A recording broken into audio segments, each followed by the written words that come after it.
आज एक fact share करू. जर तुम्ही 2 करोड इन्व्हेस्ट करता आणि दर महिना 1 लाख विड्रॉ करता, तरीही 20 वर्षानंतर तुमच्या अकाउंटमध्ये 10 करोड 18 लाख रुपये शिल्लक राहते. आता ही कोणती नवीन पॉन्झी स्कीम? नाही नाही, ही कोणती पॉन्झी स्कीम नाहीये. कमीत कमी माझ्याकडून तरी तुम्ही अशी अपेक्षा करणार नाही. ही एक आहे स्मार्ट म्युच्युअल फंड स्ट्रॅटेजी, ज्याचं नाव आहे SWP. फुल फॉर्म आहे सिस्टमॅटिक विथड्रॉवल प्लॅन. कुठल्याही म्युच्युअल फंड हाऊसमध्ये तुम्हाला ही स्कीम सहज मिळेल. आता ही काम कशी करते? तुम्हाला एकदा लमसम इन्व्हेस्ट करावे लागतील. जसे या एक्झाम्पल मध्ये आपण पाहिले 2 करोड. मी इथे 12% एक्सपेक्टेड रिटर्न अज्युम केला आहे, जो एक अग्रेसिव्ह हायब्रिड फंड किंवा इक्विटी ओरिएंटेड डेट फंड मधनं सहज मिळू शकेल.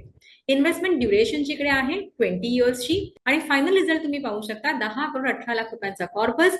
जरी तुम्ही 20 वर्षात एकूण 2 करोड 40 लाख रुपये विथड्रॉ केले असले तरीही. पण या 20 वर्षानंतर या 10 करोडची खरी व्हॅल्यू किती असेल?